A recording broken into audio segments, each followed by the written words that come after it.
Bonjour et merci à tous d'être là. Nous sommes en dialogue aujourd'hui avec Fabrice Imbert, qui est écrivain et parrain de notre 7e édition de Photodoc. On a l'habitude d'avoir un écrivain tous les ans, et cette année nous sommes vraiment très heureux de recevoir Fabrice Imbert parce que à la lecture de son livre L'origine de la violence, c'est un livre qui nous parle de photographie et la manière dont les photos agissent sur les destins, et en l'occurrence celui de son personnage. Est-ce que c'est celui de l'écrivain aussi? Il va nous le raconter, et où se rencontrent l'histoire et le réel, puisque c'est un peu quand même votre recherche, ou en tous les cas vos centres d'intérêt aussi. À Photodoc, notre baseline, c'est prendre part à la transformation du monde, c'est-à-dire comment les photographies agissent, transforment les photographes, les sujets, où se situe cette transformation, comment elle agit, comment les photographes sont des acteurs importants de la transformation aujourd'hui du monde. Juste avant, nous étions avec vous, Daniel Méo, et vous nous parliez de l'Anthropocène. Donc c'est important aujourd'hui de pouvoir agir et d'avoir le sentiment que nous sommes des acteurs.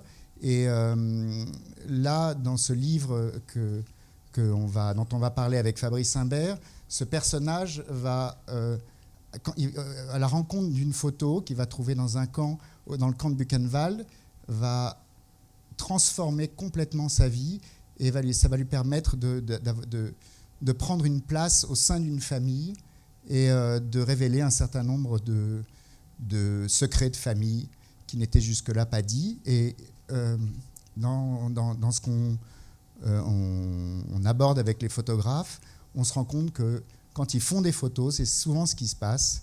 Les photographies sont des révélateurs d'histoires qui étaient jusque-là pas connues, et qui sont en lien, qui ont toujours une dimension politique, et pas seulement intime, et que l'intime rejoint toujours le politique, comme le politique rejoint et l'intime. Voilà. Donc, nous allons peut-être commencer tout de suite. Je vais passer la parole à Christine, et on va commencer cette discussion. Alors, écoute, merci. Oui. Technique, oui, ça va.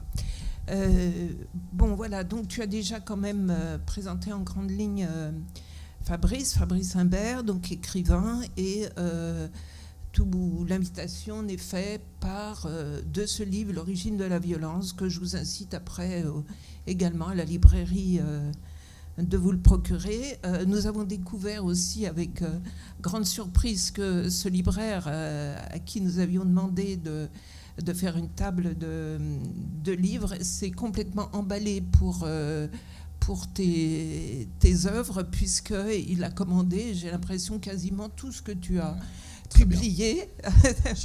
Donc j'irai le remercier. C'est vraiment agréable. Et puis aussi en avant-première, parce qu'il n'est pas encore en librairie.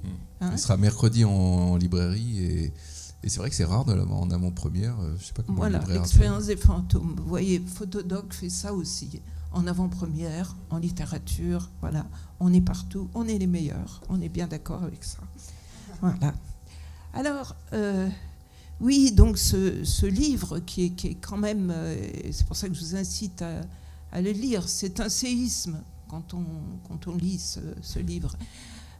D'autant plus pour nous qui avons une relation à la photographie. Enfin, j'imagine que vous l'avez puisque vous êtes à ce salon un dimanche, alors qu'il y a plein de brocantes partout, etc. Non, vous préférez être ici avec nous. Donc, ça vous est important. Et c'est, comme Valentin l'a dit, comment une photo découverte dans une vitrine de musée du camp de Buchenwald déclenche chez l'écrivain, donc Fabrice, ce roman. C'est-à-dire, comment on l'appelle? Est-ce un roman? Valentin part du principe que ce serait biographique, autobiographique. Est-ce biographique? Est-ce autobiographique? Est-ce que c'est autofictionnel? etc.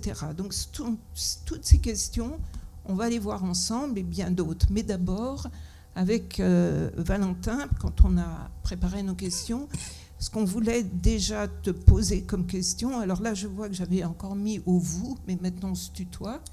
On a fait gros progrès dans l'intimité. Dans une relation rapprochée. Donc tu dis, en fait, dans le petit texte qui figure dans le catalogue, tu dis avoir toujours aimé les photographies de famille. Alors, nous, on aimerait bien savoir ce que tu entends par là, par les photographies de famille. Et puis, on a juste envie de te demander aussi, est-ce que tu en fais, toi, des photographies de famille? Tout ça dans la suite, en fait, de la table ronde que nous avions hier avec Guillaume Jeunesse et Julien Magre, qu'eux font des photographies en famille, pas des photographies de famille en famille. Donc voilà, on a envie d'abord, pour échauffer la salle et nous échauffer, de t'entendre là-dessus. Alors pour s'échauffer, en effet, les photos... En fait, au début, j'étais forcément un peu surpris en tant qu'écrivain d'être parrain d'un festival de la photographie. Et quand j'ai reçu le mail, ça m'a fait très plaisir et en même temps, ça m'a étonné. Puisque, effectivement, j'ai jamais fait de photos. Et en fait, c'est en vous rencontrant que je me suis rendu compte qu'en réalité, la photographie avait vraiment de l'importance, et même une grande importance, dans ce que j'écrivais. Alors c'est le cas de l'origine de la violence, mais en fait je crois que c'est le cas de tous mes livres quasiment. Il doit y avoir des photos, mais en fait c'est beaucoup l'image de façon générale, puisqu'il doit y avoir aussi portraits, autoportraits. Et dans L'expérience des fantômes, qui est mon dernier livre et qui se passe en 1846, une des pages, c'est précisément sur les débuts de la photo, avec un daguerréotype, et vraiment ça occupe une certaine importance dans le livre. Donc je me suis dit, mais en fait ils ont totalement raison. En fait c'est un nouvel angle pour moi. Comme d'habitude, un livre est saisi par l'expérience des lecteurs, et en fait, les lecteurs ont déterminé que la photo avait effectivement une place vraiment importante dans ce que je faisais. Alors après, si je fais moi des photos de famille, j'en fais avec mes enfants évidemment. J'en ai des centaines, mais disons, je suis plus un spectateur des photos de famille. Enfin, c'est bizarre, mais faire les photos, en fait, ça me plaît beaucoup moins que de les regarder. Et là, j'adore, oui, les photos. J'adore les photos de famille. Je ne sais pas pourquoi j'adore les photos de famille, d'ailleurs, à ce point. Il doit y avoir quelque chose autour de la famille, bien sûr, mais il y a aussi quelque chose, alors pardonnez-moi, j'enfonce vraiment des portes ouvertes, autour du temps. Moi, c'est vraiment ça qui me fascine dans la photo. C'est que comme ça immobilise le temps, comme ça le suspend, après, il y a énormément de choses qui se lisent dans cette distance temporelle. Des choses qui sont heureuses, des choses qui sont malheureuses. Et puis aussi, on essaye de saisir une signification souvent dans les photos de famille. Alors je crois que ces significations sont souvent fausses en fait.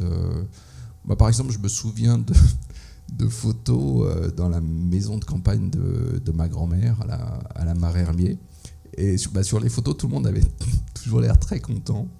Et j'en parle une fois à ma mère qui me dit « Oh, mais non, on n'arrêtait pas de s'engueuler. » Donc il y a aussi de la tromperie, bien sûr, dans les photos, mais il y a quelque chose de fascinant qui est véritablement le temps qui passe. C'est une image immobile, mais en réalité, ce qui est fascinant, c'est tout ce qu'on charge dessus, de temporalité. Et c'est ça, je crois, surtout qui me fascine dans les photos de famille. Voilà, et tu rejoins ce que Antoine d'Agata qui dit finalement la photographie, grand photographe que tout le monde connaît, la photographie, moi ça m'intéresse pas, ce qui m'intéresse c'est ce qu'il y a derrière. Voilà, donc on rejoint aussi des débats d'hier, donc vous voyez qu'on a un fil rouge, etc. Alors quand même, par rapport à la question de départ, là où Valentin donc part sur le fait que c'est autobiographique, moi je pose la question, est-ce biographique, est-ce auto-fictionnel, ou est-ce complètement une fiction en fait? Donc 2 photos, on va dire comme ça, après je te laisse longuement la parole, 2 photos sont importantes dans ce livre. Donc la photo qu'il découvre, que le protagonisme du livre, et on n'a pas dit Fabrice, le protagoniste, mis en scène par et en écriture par Fabrice, découvre dans une vitrine du musée de Buchenwald. Et il y en a aussi une seconde qui est dans celle que le SS, un SS découvre dans le portefeuille de David Wagner. De David Wagner, oui, je ne voulais pas trop, voilà, pour que tu puisses en parler, et qui est aussi déclencheur. Donc, ce sont 2 moments, on va dire, épiphaniques, au sens de Jean-Christophe Bailly, quelque chose qui déclenche. Voilà, donc tu nous... Alors, pour essayer de donner une idée de l'origine de la violence, alors l'origine de la violence, c'est l'histoire d'un jeune homme qui est professeur et qui va avec ses élèves à Buchenwald, donc à l'époque contemporaine. Et puis, dans le musée du Buchenwald, puisque en général on entre dans Buchenwald, on visite le camp, et quand on ressort, on va au musée de Buchenwald où il y a une série de vitrines qui présentent et qui mettent et qui contextualisent aussi ce qu'on vient de voir. Et ce personnage, qui est le narrateur, qui est un jeu, découvre sur une photo le médecin du camp, qui s'appelle Wagner, et en même temps, derrière ce médecin SS, il y a un personnage qui apparaît, assez mâle, un peu lointain, mais qui lui semble avoir les traits de son propre père. Et ça, il ne le comprend absolument pas, parce qu'il ne voit pas quel rapport il pourrait y avoir entre Buchenwald et puis sa propre famille. Il pense à un sosie, enfin voilà, un hasard qu'il a mal vu, etc.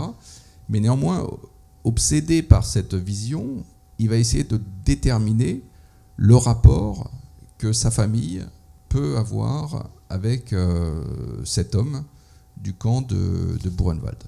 Voilà, et ça, c'est ce qui lance l'origine de la violence. Alors, quant à la vérité de cela, alors avant, je parlais pas vraiment des différences entre la réalité et la fiction, ça me gênait au début, mais puisque vous posez exactement la question sur cette photo, alors moi j'avais publié à cette époque, j'avais une trentaine d'années, quelque chose comme ça, j'avais publié 2 livres un livre sans retentissement, qui s'appelait Autoportrait en noir et blanc. Donc vous voyez, là, ça c'est de l'adaptation à la situation. Et je vais avec mes élèves, c'était une classe de seconde à Buchenwald. En fait, on fait un séjour à Weimar, parce que j'étais dans un lycée franco-allemand à l'époque. Et on va à Weimar, et on y reste une semaine. Et évidemment, quand on va à Weimar, il y a toujours un jour dans une sortie scolaire où on va à Buchenwald, qui se trouve à, dans mon souvenir, 17 km de Weimar. Et cette coexistence est quand même quelque chose qui pose problème, quoi. La cité de Weimar, de Goethe, etc., parce que c'est vraiment chargé de souvenirs, et puis le camp de Buchenwald qui est si proche. Et donc on visite le camp de Buchenwald avec quand même de l'émotion pour les élèves. C'est-à-dire que on dit souvent qu'il y a une certaine banalisation des camps. Alors, c'est jamais ce que j'ai pu éprouver avec mes élèves. C'est-à-dire que je ne l'ai pas fait tant que ça. Je suis allé 3 fois dans des camps avec des élèves. La première fois, c'était avec un lycée de banlieue, et je me souviens que là, leur émotion avait été vraiment très forte. C'est-à-dire qu'il y en avait plusieurs qui avaient pleuré. C'était un camp près de Berlin. Ensuite, il y a eu Buchenwald, donc qui a été ma deuxième visite. Et vraiment, il y avait beaucoup d'émotions. Peut-être pas autant que chez les élèves des banlieues, mais voilà, il y avait une vraie émotion. Et ensuite, on est passé au lycée, au musée, pardon. Et au musée, je vois la photo du médecin du camp qui s'appelait Wagner. Donc tout ce qui est raconté jusqu'à présent est quand même à peu près exactement ce que j'ai vécu à l'époque. Alors la photo du médecin du camp, Wagner, me frappe. D'abord parce que quand on sort d'un camp, malgré tout, on imagine toujours les responsables. Bien sûr, on parle des victimes, mais il y a aussi cette question de la responsabilité, de qui a fait ça. En tout cas, moi, ça m'intéressait beaucoup. Et je vois le médecin du camp Wagner avec cette double fonction que normalement le médecin protège. Et en fait, un médecin dans un camp, c'est celui qui tue le plus souvent. Et donc, je me suis interrogé sur ce visage. Vraiment, comment est-ce qu'on peut lire ces gens-là ? Et la deuxième raison pour laquelle je me suis intéressé à cette photo, c'est que le médecin du camp s'appelait Wagner. Alors, c'est un nom très, très courant, mais il se trouve que le père de mon père s'appelait Wagner, le père biologique, comme il le dit. Je le dis sous son témoignage parce qu'il est là. C'est ça, les Parisiens, on se retrouve en famille.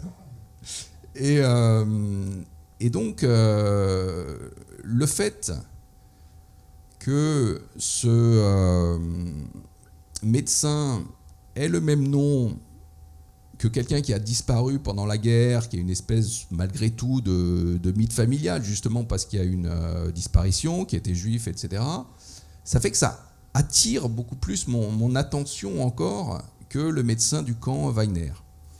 Et je ne sais pas ce qui s'est passé, mais le soir même, lorsque je reviens dans la famille d'accueil, je commence à écrire l'origine de la violence. Alors après, c'est une écriture qui aura duré longtemps, 4 ans, et dans laquelle j'ai mis à peu près tout ce qui se passait dans ma vie à l'époque, ce qui crée plusieurs personnages du livre. Mais voilà, donc l'origine et beaucoup d'événements aussi à l'intérieur de ce livre sont tout à fait authentiques.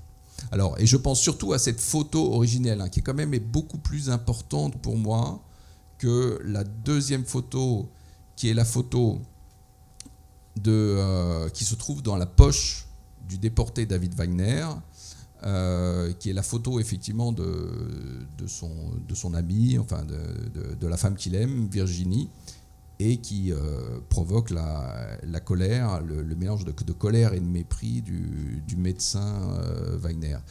Mais moi, c'est cette première photo qui m'a frappé, parce que c'est la photo qui a déclenché le livre. Cette deuxième photo, elle est blonde, elle a le type arien, tu disais. Oui, voilà, oui. C'est ça, d'où la colère.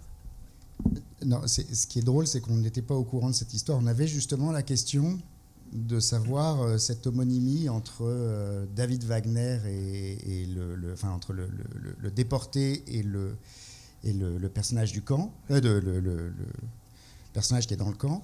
Et donc, on n'était pas au courant de cette histoire de nom. Il y a quand même cette rencontre qui se fait. Il y a une véritable rencontre autour d'un nom. Mais alors, justement, ce qui est intéressant aussi, c'est que beaucoup de photographes ici documentaires en tous les cas, utilisent la fiction aujourd'hui pour parler de la réalité et pour interroger ce réel, c'est-à-dire ils se revendiquent comme documentaires, ils utilisent la fiction. Vous utilisez la photographie pour entrer comme moteur fictionnel. Et donc, quelle place vous donnez à la fiction pour se construire ? Comment vous voyez cette fiction et comment on peut se construire avec elle ? Ça, je crois que c'est un sujet... Alors, là, la question est quand même très vaste. Disons que comment se construire à travers la fiction ? Moi, je trouve que la fiction n'a pas que des possibilités de construction. C'est-à-dire que je pense que la fiction, c'est aussi beaucoup une dilution de l'être. Enfin, je me suis effectivement intéressé à cette question et dans plusieurs livres, ça apparaît. C'est-à-dire que je pense qu'il y a une fascination de la fiction, un plaisir de la fiction, un autre monde de la fiction.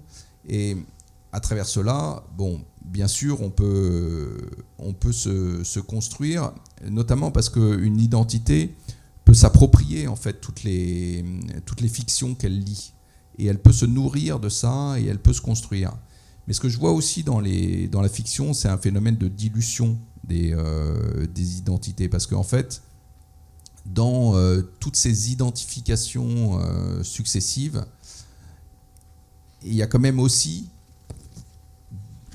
la possibilité d'une perte du moi, qui, au contraire, va finir par prendre toutes les formes. Ça dépend en fait de la solidité initiale du moi. Mais si vous voyez, alors ce sont des cas extrêmes, mais en fait moi je trouve qu'elles sont quand même très significatives. Les exemples de gens qui ont pu... alors une fois aux États-Unis, ça m'avait beaucoup frappé parce que j'étais dans le nord des États-Unis et puis à ce moment-là dans un cinéma, il y avait un gars habillé en Batman qui, à la première de Batman dans un cinéma, avait tué tout le monde. Et vous avez quand même là un phénomène de dilution vraiment de l'identité, où le moi, en fait, s'est perdu dans ces différents fantasmes. Donc oui, il y a une construction qui est possible à travers l'imaginaire, mais il y a aussi la possibilité d'une dilution et d'une destruction par identification successive, en fait. Donc moi, je suis un grand fasciné de la fiction, mais peut-être justement un peu trop fasciné par la fiction. Je veux dire que la fiction, c'est aussi un moyen d'échapper à la vie, ce dont je suis très conscient dans mon existence. Mais justement, échapper à la vie, il y a toujours un danger, parce que la vie, elle vous rattrape toujours finalement. Bon, alors pour revenir, parce que je ne suis pas complètement personnellement satisfaite des réponses que tu as données tout à l'heure, qui ne me semblent pas complètes. Justement, on reconnaît l'universitaire éprouvé qui va vous aiguillonner jusqu'au bout. Non, pas du tout, mais je veux avoir une réponse. Je pense que Valentin aussi. Enfin, je suis à deux, là. On est à deux. Tu nous as dit, bon, ok, il y a des moments qui sont autobiographiques, voilà, il y a des choses. En fait, bon, alors comment l'appeler d'ailleurs, roman, autofiction, fiction, etc. Enfin bon, bref, tu vas nous dire d'ailleurs qu'est-ce qui a marqué là en fait, comment il le désigne l'éditeur, qu'est-ce qu'il dit là-dessus, qu'est-ce qu'il nous dit? Il nous dit roman, voilà, lui il dit roman. Alors tu démarres quand même et tu le dis, alors ça c'est un élément aussi qu'on ne connaissait pas, pourtant c'était bien rencontré pour préparer avec toi, que tu démarres le soir même. Et ça, c'est vraiment important. C'est-à-dire, il y a vraiment là une pulsion. Oui. Donc, c'est une pulsion d'enquête, de savoir, etc. Alors, j'ai envie de dire tout simplement, peut-être c'est une manière détournée que tu puisses nous donner une réponse. As-tu, pendant cette enquête, trouvé ton histoire ou retrouvé ton histoire? Alors d'abord, sur l'intitulé de roman, bon, c'est quand même un intitulé qui ne veut plus dire grand-chose. Depuis qu'il y a les romans du réel, voilà, enfin, ce que les Américains appellent la non-fiction, voilà, on appelle tout roman, que ce soit réel, de la fiction. Et il y a un de mes livres, Eden Utopie, vraiment dont le cahier des charges, c'est de ne rien dire de fictionnel, absolument rien. Et pourtant, l'éditeur a mis roman, en disant ouais, mais un roman, ça se vend mieux. Mais bon, en fait, ça n'avait pas vraiment de sens. Donc, souvent, l'appellation n'a pas de sens. Alors, l'origine de la violence est quand même pas une autobiographie. Enfin, ça se nourrit d'énormément de choses qui sont effectivement tout à fait réelles, y compris de ce que j'étais moi à l'époque. Mais je dirais que c'est de l'autofiction au sens où tout est fait pour que le lecteur pense que le narrateur de l'origine de la violence, c'est exactement moi. Vraiment tout. Alors, y compris le fait qu'il soit professeur à Buc, puisque je parle de Buc, donc un lycée franco-allemand à côté de Versailles, où j'enseignais à l'époque. Donc il y a vraiment, tout est construit pour que le narrateur ce soit moi, et en fait le narrateur n'a pas de nom. Notamment il n'a pas de prénom. On sait à un moment qu'il appartient à une famille qui est les Fabre. Bon, moi je m'appelle Fabrice. Il y a plein de rapports qui sont faits pour que le narrateur ce soit moi, pour faire penser au lecteur que c'est moi. Alors il se trouve que effectivement ce narrateur est très proche de moi, mais comme à chaque fois qu'on écrit, de toute façon il y a toujours une distance entre le personnage finalement qu'on devient lorsqu'on écrit, et puis l'être qu'on est. Donc je crois que finalement, pour revenir à ce que disait Valentin, il y a quand même un processus d'élaboration d'un certain moi à travers ce livre. C'est-à-dire que je suis pas tout à fait ce narrateur, mais à force de l'écrire, on construit quand même quelque chose finalement. Et disons, c'est toujours, est-ce que j'ai trouvé mon histoire, etc.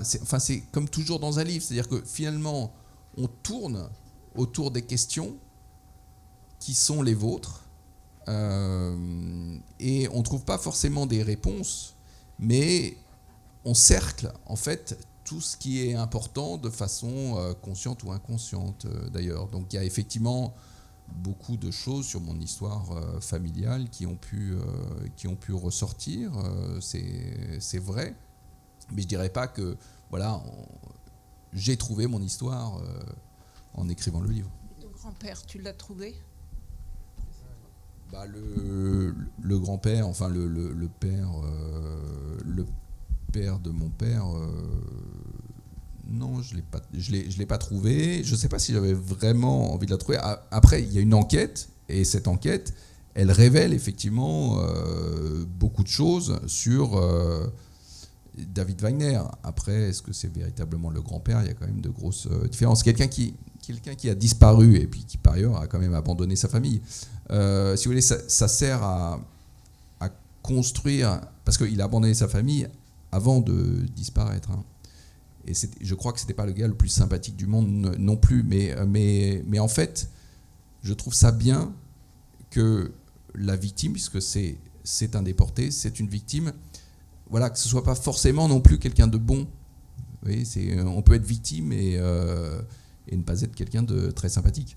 Et voilà, c'est le cas de David Wagner. Et David Wagner, a quand même été construit par ce livre. En fait, c'est toujours ça, c'est-à-dire que finalement, il y a une disparition. À partir de la disparition, il y a des choses qui sont imaginées, il y a des choses qui se créent. Et je crois que ça, c'est le fantasme naturel de toute famille quand il y a une disparition.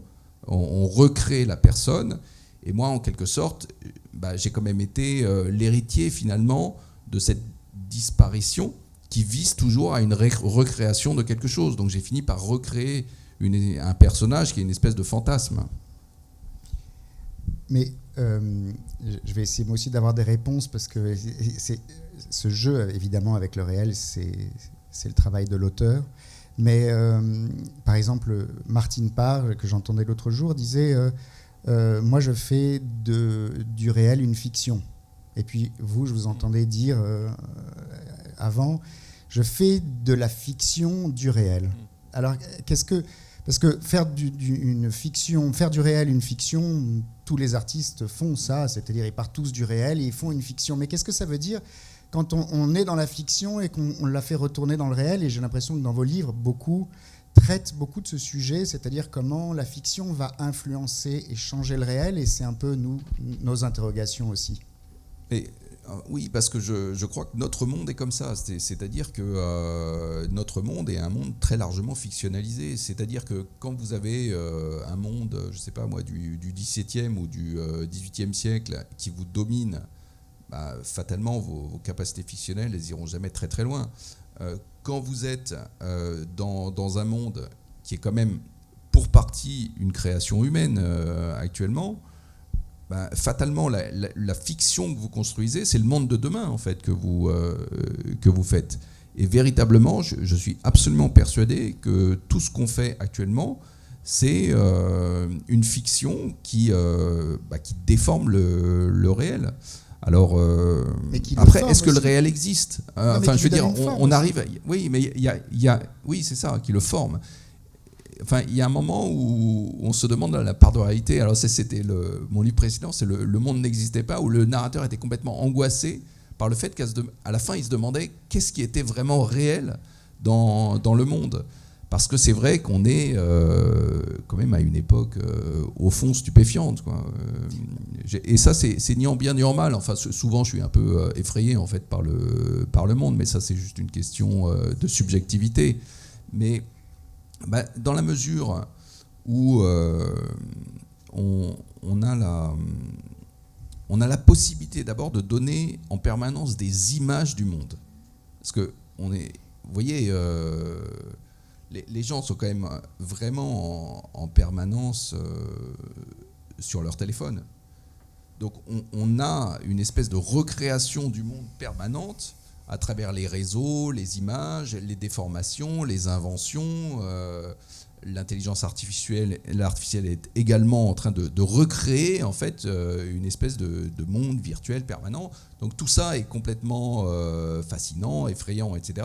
Mais il n'empêche que la fiction construit le réel. Il est quand même difficile de se dire qu'on est juste en face d'un réel qu'on apprécie, disons, dans son intégrité. Et je pense même qu'il est devenu assez difficile maintenant d'observer le réel. C'était vraiment la question dans Le monde n'existait pas du narrateur à ce moment. Qu'est-ce qui est réel ? Et il regarde une pomme et il essaye de vraiment de dire que ça c'est réel, mais il faut même cette pomme, il faut la libérer de toute représentation de l'idée que ça peut être la pomme de Blanche-Neige ou quoi que ce soit, ou une publicité ou autre chose, mais qu'il faut le restituer dans son réel. Mais il a l'impression qu'il ne reste pas grand-chose de réel, en fait. Mais justement, est-ce que quand on se construire, il est difficile d'envisager de se construire, comment ? Alors que la responsabilité, moi quand j'ai lu votre livre, je l'ai pris au premier degré et je pensais que c'était votre histoire. Donc après, quand on s'est rencontrés, j'ai été troublé de savoir que c'était un roman, tellement j'y ai vu une organisation qui me convenait. Et pas forcément la réalité, mais tout ça me convenait et je le comprenais dans ses profondeurs. La manière dont il devient soutien, dont il est élu comme représentant de la famille, etc. Donc il porte une conscience, la conscience et l'amour de son grand-père qui va pouvoir porter, et c'est pour ça qu'il devient... Donc tout ça me convenait et je me dis, est-ce que justement la fiction aujourd'hui il n'est pas possible à travers la fiction, puisque ça on peut agir dessus, sur soi il est toujours difficile, on est pris dans les contradictions, à travers des fictions comme les vôtres, de construire une réalité, de proposer justement des récits qui nous construisent et nous permettent de nous retrouver autour d'éléments qui sont partageables et fédérateurs. Voilà, c'est ça, c'est dans ce sens-là aussi que j'envisage la fiction. Oui, il y a bien sûr des récits fédérateurs, ça c'est clair, autour desquels on peut se retrouver. Après, je pense que les sociétés, en fait, construisent des récits. C'est-à-dire que je pense que les œuvres artistiques s'insèrent dans une espèce d'ensemble plus vaste où une société se construit son récit. Alors comme on est quand même des sociétés encore assez nationales, c'est plutôt au niveau d'un pays qui a des récits qui sont très forts, qui construisent une identité, éventuellement un avenir, etc. Les politiques, c'est vraiment le grand mantra, essayent toujours de bâtir un récit qui serait le récit de la nation et de l'avenir. Et je crois qu'effectivement, ça fait partie de façon importante de l'imaginaire politique. Et ça, c'est clair. Après, peut-être que les œuvres d'art sont en réalité moins fédératrices que ces grands récits nationaux et identitaires. D'abord parce que je suis attaché à l'idée d'une personnalisation vraiment de l'œuvre d'art. Vous voyez qu'elle ne soit pas si facilement intégrable, en somme.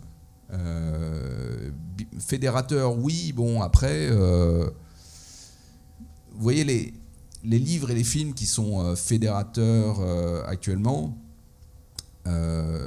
c'est-à-dire que c'est ceux qui, en gros, font les gros succès. Enfin, on dit toujours notamment que les films qui ont eu du succès dans les 20 dernières années, en fait, c'était des films fédérateurs. C'est-à-dire où on partait de différences sociales, religieuses, etc. Et puis, à la fin, tout le monde s'aimait. Et honnêtement, ça a fait certaines œuvres qui, à mon avis, sont très, très mauvaises.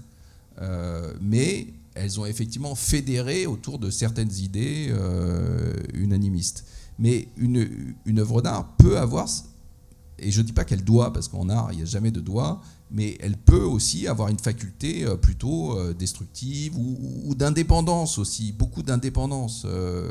L'œuvre d'art, c'est pas forcément de fédérer les gens, ça peut être aussi de les repousser, etc. Donc oui, bien sûr, il y a cette faculté de construction dans la fiction, mais je suis attaché aussi à cette idée qu'elle peut aussi déconstruire. Pour en revenir au titre, là, de quelle violence s'agit-il ? Alors, c'est le vrai titre du livre, puisque j'ai mis longtemps à le trouver. Et comme souvent, ce qui arrive en cours de travail, c'est beaucoup plus vrai que le titre originel. Donc, j'avais un titre un peu énorme, genre, je ne sais plus comment ça s'appelait, la chute. Je dois avoir un imaginaire quand même de la chute, parce qu'il y a plein de livres qui sont autour de la chute chez moi. Mais c'est peut-être la chute de la civilisation européenne, enfin un truc complètement grandiloquent comme ça. Et puis, au bout de 2 ans environ de travail, j'ai compris que le vrai sens de ce livre, c'était la violence. Et là, j'ai mis l'origine de la violence. Donc c'est l'origine de la violence du narrateur, mais c'est vraiment une exploration de la violence aussi, à travers un narrateur qui est lui-même violent, des parties de la société qui sont violentes, puisqu'il parle aussi de son expérience des banlieues, où il y avait, selon moi, une violence authentique.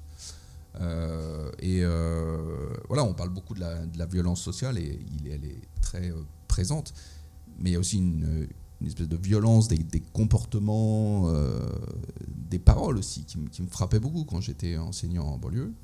Et puis, il y a cette violence qui est un peu le sommet de la violence, celui qui peut y avoir dans le camp de concentration, où vous avez une violence d'État, mais vous avez aussi la violence des comportements individuels, qui est aussi ce qui m'interrogeait. C'est-à-dire que le médecin Wagner, dans sa volonté de destruction de David Wagner, d'accord, mais surtout la figure de Martin Sommer, qui n'est pas un personnage important de l'origine de la violence, mais qui est un personnage d'interrogation qui est vraiment central pour moi, qui est le bourreau de Brunwald. Et Martin Sommer, c'est vraiment, s'il y a quelqu'un qui m'a plongé dans un abîme de perplexité, c'est bien le bourreau de Brunwald, qui est vraiment un sadique authentique. C'est-à-dire que ce n'est pas la violence d'État, ce n'est pas la volonté seulement de détruire les Juifs, c'est que tout être humain est l'objet de la violence et du sadisme de Martin Sommer. Donc c'est ce coup de la responsabilité directe d'un homme, parce qu'il est clair que le Troisième Reich pose des problèmes beaucoup plus grands que celui du sadisme d'une personne.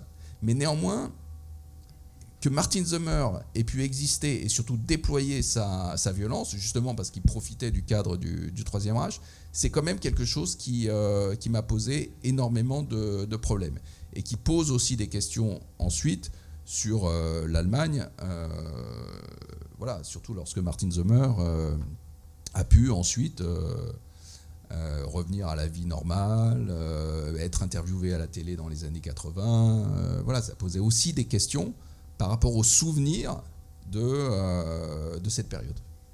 C'est-à-dire, c'est la violence d'État qui rencontre en fait des états psychiques de personnes qui peut-être n'auraient pas été activées à ce point, et qui là, justement, dans la grande liberté, et même plus que la liberté, c'est pas une question de liberté, parce que c'est un ordre d'État, c'est juste de faire ça, au contraire. Donc, des choses qui sont à vivre. Mais pour revenir à la violence, tu dis le narrateur, le protagoniste est violent, il a une violence. Non, il est gentil, si je me souviens bien. Il est très gentil. Non, il est gentil. Et c'est à un certain moment, ces explosions de violence qui le surprennent lui-même, le bouleverse d'ailleurs, et ne comprend pas d'où ça vient. Donc ce qui est juste, intéressant, voilà, tu vois, nous t'avons lu vraiment beaucoup, tu vois, oui, très attentivement. De toute façon, je dis toujours que et c'est vrai, c'est pas une galéjade que l'auteur est meilleur romancier, le meilleur romancier. Et il comprend souvent mieux le livre que l'auteur. Donc on comprend dans ce roman qui n'en est pas un, tout en étant quand même un roman, enfin voilà, une autofiction romancée ou une autobiographie autofictionnelle, etc. Donc voilà, on comprend qu'il y a des couches, et c'est ça qui est intéressant. Et comment justement la photographie déclenche en fait une animation de ces couches, hein, et par une production de mots, etc., donc par le médium de l'écriture. En tout cas, là, ce que j'avais envie de te poser, qu'on avait envie, c'est une question, on les a fait ensemble, est-ce que, penses-tu que le protagonisme, qui est peut-être toi, ou qui n'est pas toi, ou qui pourrait être un frère, il peut y avoir une libération, en fait, de la violence par l'art?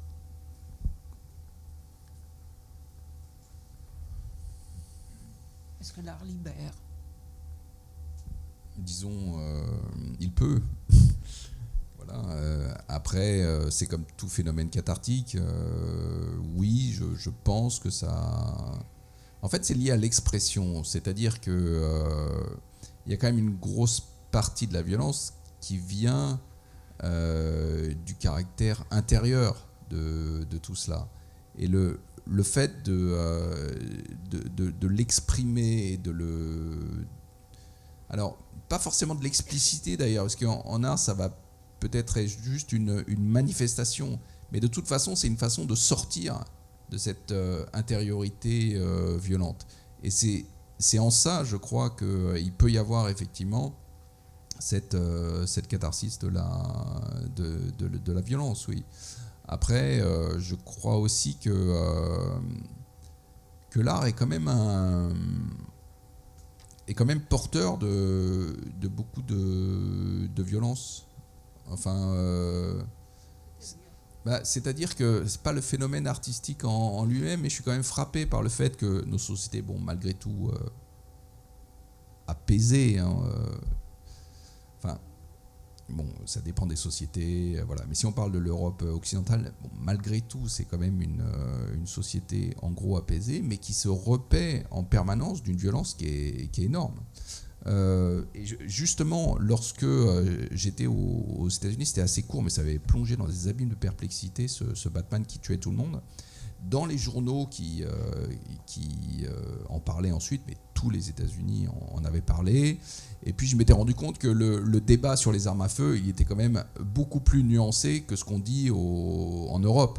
En réalité, même les journaux conservateurs disaient que bien sûr qu'il y avait un problème, mais que dans la mesure où il y avait déjà au moins 800 millions d'armes en circulation, c'est pas parce qu'on allait arrêter la circulation des armes que ça allait changer quoi que ce soit à la situation. Mais donc, ce qui m'avait frappé, c'était un journal qui avait compté le nombre de meurtres qu'il y avait dans une journée pour un ado qui regarderait des programmes et simplement télé. Voilà, alors qu'en plus, sur un portable, en fait, s'il est vraiment obsédé par la violence, il peut ne voir que des scènes de violence 24 heures par jour. Mais là, c'était par milliers.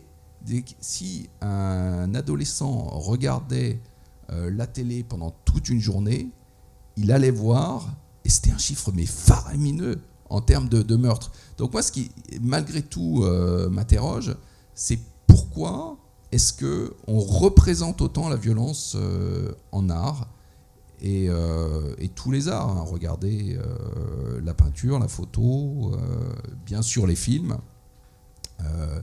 et la littérature aussi, peut-être un peu moins, enfin moins que le film, parce que dans le film d'action en lui-même porte une violence qui alors on peut toujours juger que c'est une fausse violence, parce que finalement tout le monde est d'accord pour accepter cette violence en se disant qu'elle est totalement fictive, voilà, et qu'un film de super-héros, au fond, c'est pas de la vraie violence. et je suis assez d'accord avec ça, mais il n'empêche que ça va quand même faire pas mal de meurtres au mètre carré dans un film.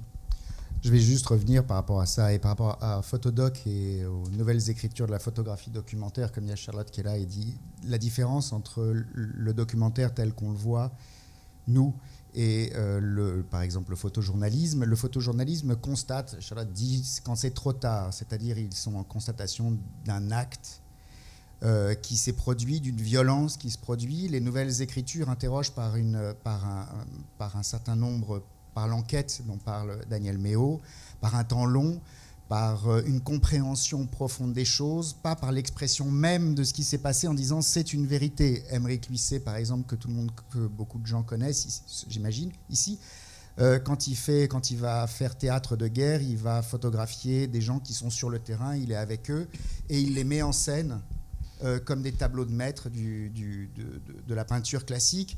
Et quand il leur dit « Mais pourquoi tu es tout le temps fourré avec nous, tu ne te bats pas avec nous ?» Il dit « Parce que mon appareil photo est peut-être plus puissant que vos Kalachnikov. » Donc il introduit un dialogue et il fait sortir de la représentation même les combattants pour les sortir de ce qu'ils sont. Ça ne veut pas dire qu'il réussit quelque chose, ça veut dire juste qu'il interroge. Et pourtant, il ne trahit pas le réel. Quand on voit ces images, on sait ce qui est en train de se passer sur le terrain. Mais il y a une double lecture. Donc cette idée de la violence, c'est une idée profondément américaine, d'une représentation qui nous conditionne à être ce qu'on est. Et je pense que ce qu'on essaye de faire ici, c'est d'interroger ces formes pour dire que il dépend de nous de ne pas trahir le réel, mais de le questionner, de pouvoir s'en emparer et de se construire avec lui. Quand on a écrit le manifeste avec Christine et Charlotte, tous les trois, et qu'on réfléchissait à la manière, c'est-à-dire comment on se construit à travers ce réel et comment ce réel n'est pas un réel en soi, une réalité, mais on se construit à travers lui et il a une dimension politique, il n'est pas une représentation directe. Donc moi, ce que j'ai vu en tous les cas dans votre livre, Fabrice, c'est une fiction. Quand je dis fédératrice, ça ne voulait pas dire fédératrice parce que tout le monde va la lire et on va tous aimer et qu'on fait un monde joyeux. C'est-à-dire un ensemble, quelque chose de très profond dans les relations, dans ce que ça peut, dans cet amour qui est révélé, que le protagoniste va découvrir.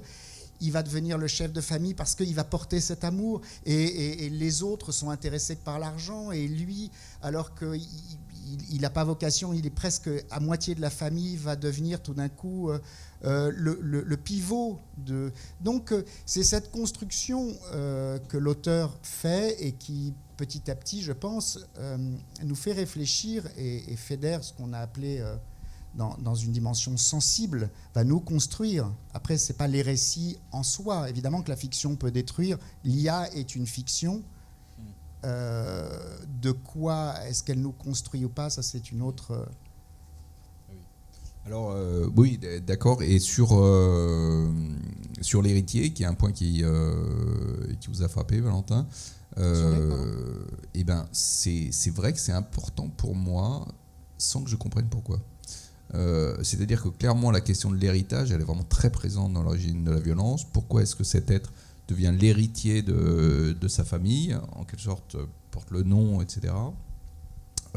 Ça a été important pour moi dans l'écriture. Je sens que c'est encore important pour le livre, mais je ne parviendrai pas à l'expliquer. Et ce qui est troublant aussi, c'est qu'il est juif et qu'il va devenir... c'est la grand-mère qui va devenir... qui va porter la famille, puisqu'il est le petit-fils pas du grand-père, mais de la grand-mère. Donc il y a tout quelque chose qui se reconstruit et reconfigure à travers votre roman, et c'est là où je dis la fiction, on est d'une certaine manière responsable dans la mesure où on peut travailler dessus. Je ne sais pas combien de temps ça prend d'écrire un roman, ça prend longtemps d'être photographe, de mener des enquêtes et d'être sur le terrain. Donc il y a un moment où on a une part d'action sur ce qu'on présente. Et ce n'est pas juste une réalité, je vais la photographier, je vous la ramène, ça s'est passé, j'étais là pour le constater. Et Alors oui, tiens, je vais faire ma petite complainte justement sur le temps d'écriture d'un livre. Parce que, alors, l'origine de la violence, c'était 4 années. Alors, j'étais pas autant dedans que je peux l'être maintenant. Il y a eu des moments d'écriture intenses. Mais enfin, l'origine de la violence, ça a été une écriture heureuse. L'expérience des fantômes, j'ai mis 3 ans. Et en plus, ça a été vraiment difficile au sens où j'ai passé mon temps à échouer. Et j'ai fait 3 versions notamment en prenant le point de vue de l'explorateur, puisque c'est une exploration du pôle Nord. Et ça ne marchait jamais. Et c'était vraiment horrible. Et un temps, mais fou. Mais parce qu'en plus, il y avait toute la documentation, etc., sur ce personnage. Et ensuite, c'est quand j'ai changé de point de vue et que j'ai pris le point de vue de sa femme qui l'attendait en Angleterre, que ça a commencé à marcher. Mais même pour ça, j'ai fait 3 versions, donc en tout 6 versions. Et je trouve que le rapport entre le temps de travail et en fait si vous voulez l'écho qu'ensuite ça va avoir, la place que ça va avoir dans la vie des gens, il y a quelque chose d'un peu ridicule, si vous voulez, parce que dans une société de surconsommation, tout passe dans la surconsommation, y compris les livres, et peut-être d'abord même les livres. Et il y a quelque chose qui me choque là-dedans, c'est-à-dire que forcément le décalage, parce qu'on en parle souvent avec mon éditeur, parce qu'ils disent oui, mais les gens deviennent fous avec les livres, notamment pour la rentrée de septembre. Mais bien sûr qu'ils deviennent fous, puisqu'ils ont tout mis, ils y ont mis des années, etc. Et puis ils arrivent sur quelque chose qui a marché. Donc fatalement, il y a cette espèce de folie. Et vraiment, il y a des gens qui deviennent complètement tarés, qui se mettent à hurler tout le temps avec des éditeurs, etc. Mais voilà, ça vient d'une espèce de décalage effectivement effrayant entre l'investissement complètement dingue que réclame un livre, je veux dire, lorsqu'on essaye vraiment de le construire, et puis en fait un marché saturé, quoi. C'est aussi bête que ça. C'est pour ça que dans l'Observatoire, on attache une place importante au pouvoir de l'intime, c'est-à-dire que l'artiste, le photographe pour nous en tous les cas, comment il se construit à travers son œuvre. La réception de l'œuvre est une chose importante, évidemment, mais elle n'est pas tout, puisqu'il a déjà construit un territoire, il s'est construit à travers son œuvre, et il est déjà le corps de quelque chose qui ouvre des portes. Et c'est important aujourd'hui où les œuvres, elles circulent comme ça, il y en a à profusion. Donc l'œuvre, est-ce elle perd soi-disant de son importance, et elle la perd objectivement. Par contre, le travail qui est fait par l'artiste, les 4 ans de passé sont certainement pas inutiles, je pense. En tous les cas, c'est ce qu'on voit chez les photographes quand on les interroge et quand on travaille avec eux. On voit que ça a une dimension politique très grande et qu'on a appelé la démocratie sensible. C'est-à-dire, ça inscrit quelque chose qui transforme la politique sur le terrain. Les choses sont transformées et agissantes. Et l'œuvre est une deuxième couche, et elle peut même, on parlait de ça avec Daniel tout à l'heure, c'est-à-dire être en souterrain et apparaître parfois à certains endroits, à certains moments, et continuer son chemin de manière souterraine. Oui, alors ça c'est tout à fait sûr. Mais ça dépend aussi de comment se passe le travail artistique. C'est-à-dire que je pense véritablement que le travail artistique de l'origine de la violence m'a construit, oui. Pour l'expérience des fantômes, c'était différent, parce qu'affronter en permanence la difficulté, l'idée qu'on n'y arrive pas, etc., c'est pas du tout la même chose en fait. Mais ce qu'il y a, c'est que j'ai découvert quelque chose d'un peu étrange. C'est que finalement, c'est le plaisir aussi, enfin, je ne sais pas si le mot de plaisir c'est ça, mais le plaisir, oui, de surmonter la difficulté, enfin, qu'il y a vraiment une difficulté, qu'on n'y arrive pas, mais qu'il faut absolument trouver la solution. Et ça, c'est quelque chose d'assez étrange, c'est quand même... plaisir est peut-être pas le mot qu'il faudrait, mais néanmoins, voilà, ça devient une espèce d'obsession il faut absolument arriver à faire ce livre.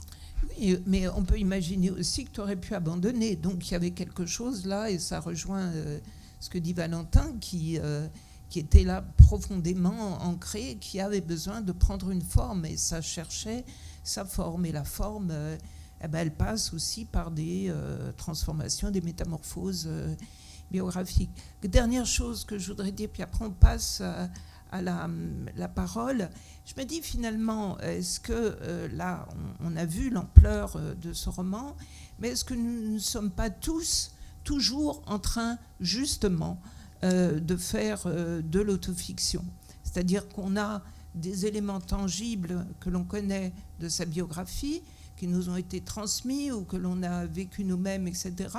Il y a en fait beaucoup plus de zones d'ombre, de blanc, qui est de l'oubli, qui est de la transmission qui ne s'est pas produite, etc.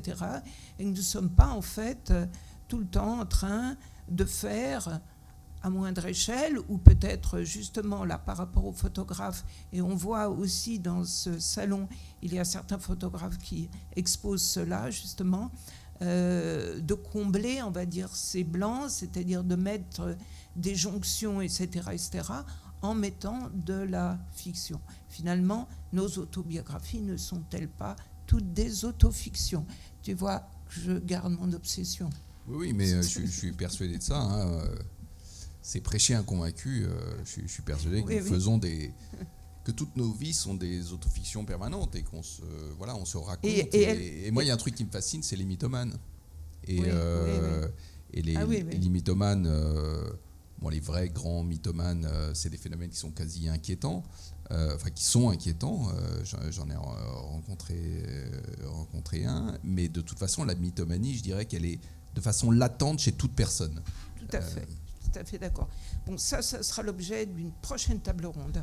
Voilà. Et on te réinvitera, peut-être avec quelqu'un d'autre, pour non, parce que c'est vraiment un point important, parce que là, on sort vraiment de « c'est la vérité, rien que la vérité », etc. Voilà. Alors, à vous la parole. Je suis persuadée que tout le monde a plein de choses à dire. Donc, qui ose prendre la première la parole, et ensuite les autres suivent. Voilà. Cette discussion nous renvoie à l'autoportrait. Je crois que le meilleur des autoportraits, c'est l'œuvre de l'artiste. Et c'est le cas. Je vais lire vos livres et commencer à vous connaître. Alors, merci beaucoup. Et oui, c'est vrai, je pense que c'est une espèce de kaléidoscope, à la fois réel, fantasmatique, tout à fait. Bon, et puis aussi des évolutions, parce que une œuvre, c'est quand même un travail de long terme aussi, et qui traduit toutes les métamorphoses de l'être au fil des années quand même. D'autres questions ?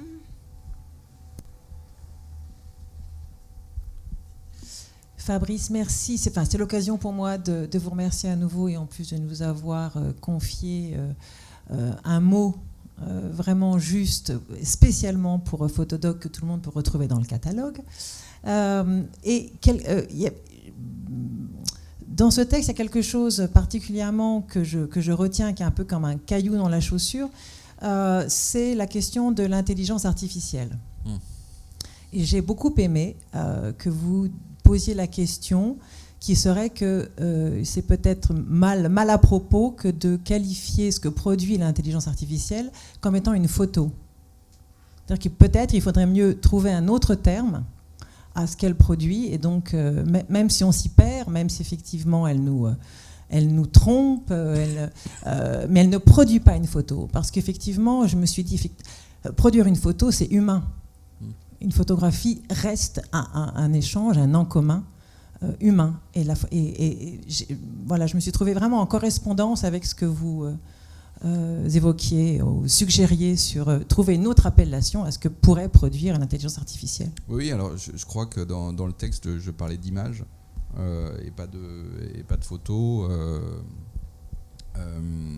Puisque justement, oui, la photo, c'est l'humain, c'est un regard.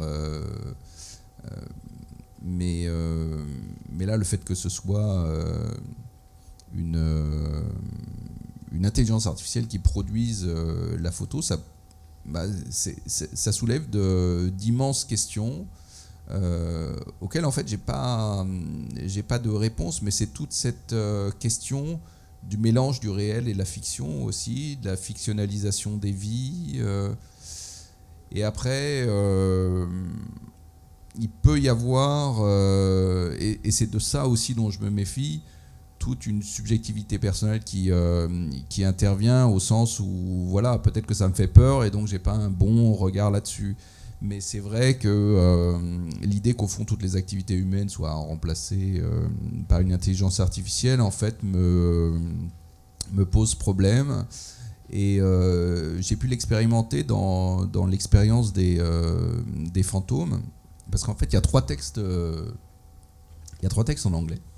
Qui sont des courts textes, mais enfin l'explorateur est anglais.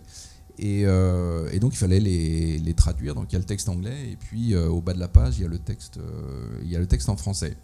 Et donc moi je commence par traduire le premier texte, qui est un mot qui a été laissé par les deux équipages qui sont partis explorer le pôle Nord.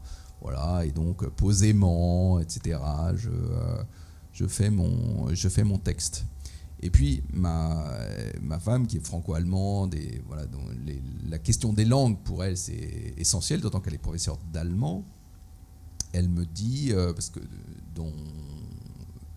elle m'avait dit 15 jours avant, mais de toute façon je ne peux plus donner de travaux à la maison, parce qu'en fait avec les sites d'intelligence artificielle, on peut faire un texte parfait, parce qu'on se rassure en disant oui mais c'est pas parfait, etc. Mais j'ai rentré donc sur le site le plus connu, DeepL, et le plus craint. J'ai rentré le deuxième texte que je devais traduire. Et ce qui m'a vraiment stupéfait, en fait, c'est la rapidité. C'est aussitôt, mais vraiment, hein, c'était un dixième de seconde. Le texte français est apparu, il était parfait. Et il y a quelque chose de totalement stressant. Moi, il y a deux moments comme ça qui m'ont fait un peu peur par rapport à la machine. C'est le premier moment du robot humanoïde. C'est-à-dire qu'il y a un moment, je devais faire un article assez long sur les robots. C'était il y a pas mal de temps. Et j'avais rencontré beaucoup de gens, etc. Puis finalement, je ne sais pas pourquoi j'ai abandonné l'article. Mais bon, parce que sur la question des robots, c'est aussi qu'il y a des questions très techniques qui se posent, et je ne me sentais pas extrêmement compétent sur ces questions techniques. Mais dans l'expérience, donc une des rencontres que j'avais faites, c'était le robot humanoïde. Et quand le robot humanoïde s'était à Saclay dans un laboratoire, tout d'un coup s'est déployé devant moi, et ben j'ai eu la même expérience en fait que devant DeepL. Il y avait une espèce d'altérité comme ça, et d'une vraie puissance qui se développait devant moi. Et honnêtement, c'est quand même une des impressions étranges de ma vie. Et bien curieusement, DeepL, ça m'a fait un peu ça aussi. De se dire, voilà, et l'inutilité complète. Alors moi, j'avais fait ma traduction, là, bien gentiment, etc. Ben non, DeepL, il l'a fait en un dixième de seconde. Elle est bien meilleure que ce que j'avais fait. Et il n'y a aucune faute, contrairement à ce qu'on dit. Alors c'est vrai, sur un livre de 500 pages, il va y avoir des choses qui vont pas être justes. Mais enfin, si on dit maintenant, si les traducteurs eux-mêmes disent qu'en réalité, leur travail, ça va être assistant d'intelligence artificielle, bah, ça veut dire aussi que dans 2 ans, il n'y a plus de traducteurs. Donc c'est quand même des choses, moi, qui me posent de vrais problèmes existentiels. Et que ce soit Midjourney, ou que ce soit DeepL ou l'intelligence artificielle en général. Voilà. Mais encore une fois, je ne veux pas trop me projeter dedans, parce qu'il y a toute la question aussi de la peur du gars qui va perdre son boulot. Voilà, en fait, quand tous les textes sont faits par intelligence artificielle, toutes les photos par intelligence artificielle, toutes les traductions par intelligence artificielle, en fait, tous les processus langagiers par intelligence artificielle, bon, vous commencez à vous demander pourquoi vous existez, quoi. Ben non, mais c'est l'effondrement. Hein. C'est l'effondrement. Il est programmé. Enfin, moi, je ne suis pas du tout spécialiste de ces questions, mais l'intelligence artificielle, c'est une somme de ce qu'ont produit les hommes. Et la traduction, c'est bien la concaténation d'un certain nombre d'éléments très humains. Donc finalement, elle n'a rien d'artificiel. Enfin, je veux dire, c'est bien. Vous bénéficiez de la capitalisation de travaux de nos prédécesseurs, en somme, c'est tout. Oui, mais. Donc, enfin, c'est pas du tout inhumain. Oui, sauf que en fait, nos prédécesseurs, ils sont gentils, mais ils sont morts. Alors que nous, on est bien vivants, on aimerait bien avoir des choses à faire aussi dans la vie. Ils ne sont pas si morts que ça. Non, mais ce que je veux dire, c'est que on peut se quereller sur le terme intelligence artificielle, etc. On peut dire c'est quand même humain, etc. Mais voilà, il n'empêche que l'activité humaine, elle est tout de même d'emblée touchée par l'intelligence artificielle. Après, en effet, je ne veux pas non plus trop me prononcer parce qu'il ne faut pas que les peurs entravent. Ça, c'est clair. Le fait est qu'on peut avoir peur de ces choses, et c'est mon cas, enfin le sentiment un peu d'une absurdité. En fait, pourquoi est-ce qu'on enlève à l'homme ses propres capacités ? Et en gros, après, c'est les programmateurs, etc., qui récupèrent le pouvoir. Je ne dis pas que tous les hommes, évidemment, ne vont plus avoir d'activité.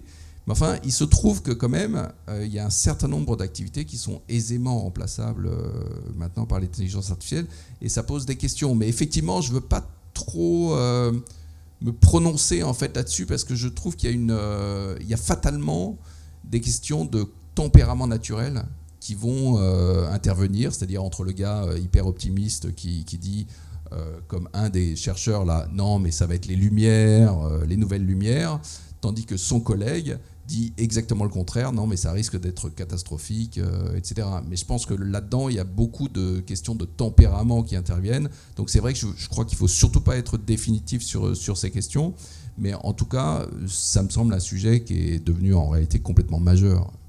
Alors Danielle Méo était donc tout à l'heure l'intervenante de la table ronde précédente. Elle a écrit un livre, Photographie contemporaine et anthropocène. Donc ça, ces questions dont tu parles, c'est des questions de l'anthropocène, et où en effet quand même l'humain, le vivant humain, est à la fois acteur et victime justement de ce système, quoi. Enfin, il est des deux côtés, hein. Oui, donc là, oui, Daniel a raison de dire nous l'avons produit, peut-être pas nous là, mais avant, etc. C'est quelque chose qui commence, à mon avis, à la fin du Moyen-Âge, et ce qui nous a d'ailleurs sorti peut-être, cette civilisation était en train de se terminer, parce que toutes les civilisations ont un début, un milieu, une fin. Ça pouvait être la fin. Et il y a eu, après le renouveau, la Renaissance, etc., Descartes, etc. Bon, enfin, bon, bref. Et la question aussi tout d'un coup du sujet, et voilà. Et donc tout ce qui nous arrive ensuite. Voilà. Alors, encore des questions, des remarques? Sinon, nous allons tout doucement clore. Oui.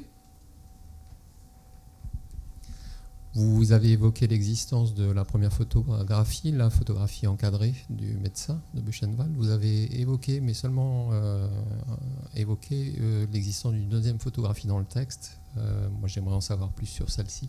Celle qui tient dans la poche, c'est ça ? Oui, celle qui tient dans la poche, c'est-à-dire que David Wagner, donc le personnage dont le narrateur essaye de retrouver l'identité et l'histoire, est marié en France est marié, et puis il a une aventure avec une femme qui s'appelle Virginie, et qui est blonde et d'un type assez arien. Et en fait, lorsqu'il est déporté à Buchenwald, il garde une photo de cette femme, Virginie, et c'est cette photo qui sera découverte par le médecin Wagner, et qui sera considérée comme une offense personnelle, le fait qu'un juif puisse avoir une photo comme celle-là d'une femme aussi arienne.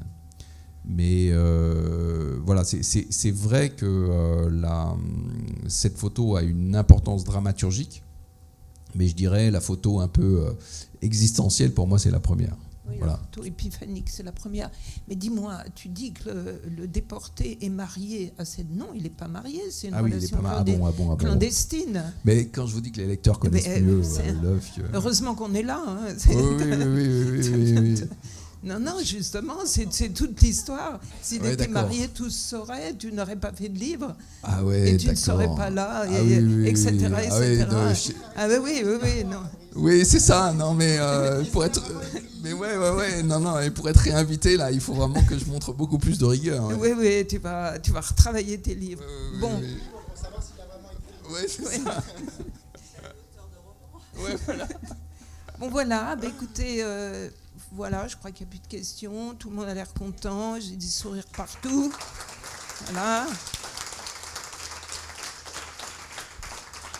Donc, je vous incite il vaut 7,40 €. C'est vraiment rien du tout. Et franchement, vous n'allez pas le regretter. On ne peut plus le lâcher quand on commence. Et puis, il y en a d'autres. Voilà, merci beaucoup.